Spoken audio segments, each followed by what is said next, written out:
বন্ধুরা, আপনারা যদি রাজস্থান ও পাঞ্জাব কিংসের ম্যাচ দেখে খুশি হয়ে থাকেন তাহলে আজকের ভিডিওতে অবশ্যই একটি লাইক করে দিন। জয়পুরের স্টেডিয়াম নয়, বরং আজ গুয়াহাটির বর্ষাপাড়া ক্রিকেট স্টেডিয়ামে পাঞ্জাব কিংস ও রাজস্থান রয়্যালস মুখোমুখি হয়েছিল। আইপিএল এ শুরুটা দারুণভাবে করলেও শেষ 3 ম্যাচে আচমকায় পা পিছলে যায় সঞ্জু স্যামসংদের। জুটেছে হারের হ্যাটট্রিক, যা নিঃসন্দেহে কপালে চিন্তার ভাঁজ ফেলেছিল রাজস্থানের শিবিরে। খেলা শুরুর আগে টসের সময় তা স্বীকারও করে নেন অধিনায়ক সঞ্জু স্যামসং। তবে গতকাল অরুণ জেটলি ক্রিকেট স্টেডিয়ামে দিল্লি লখনৌকে হারিয়ে দেওয়ার প্লে অফের যোগ্যতা অর্জন করেছে রাজস্থান, যা খানিকটা দুশ্চিন্তা দূর করেছে তাদের। দিনের শুরুটা ভালোই হয়েছিল হোম টিমের। টসে জেতেন সঞ্জু স্যামসং। বর্ষাপাড়া স্টেডিয়ামে পরিসংখ্যান মাথায় রেখে প্রথমে ব্যাটিং বেছে নিয়েছিল তিনি, কিন্তু 22 গজের লড়াইয়ে ফের চাপের মুখে পড়তে দেখা গেল তার দলকে। রাজস্থানের ওপেনার ব্যাটসম্যান যশস্বী জয়সওয়াল 4 রান করে আউট হয়ে যায়। মোর 18 ও সঞ্জু স্যামসং 18 রান করে প্যাভিলিয়নে ফিরে যায়। 42 রানে 3টি উইকেট হারিয়ে চাপে পড়ে যায় রাজস্থান রয়্যাল। সেখান থেকে দলের হাল ধরেছিল রিয়ান পরাগ।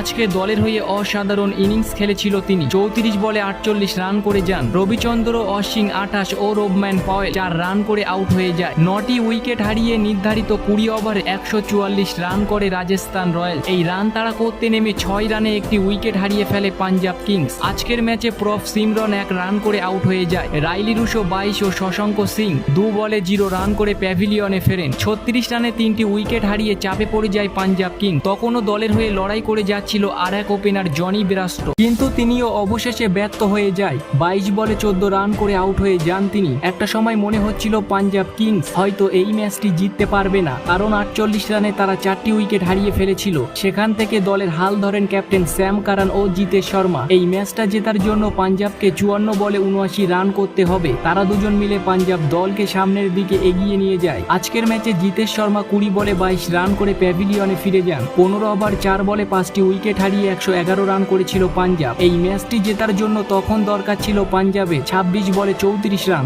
আজকের ম্যাচে মাথা ঠান্ডা রেখে ক্যাপ্টেন স্যাম কারান অসাধারণ ইনিংস খেলে গিয়েছিল দলকে জেতানোর জন্য।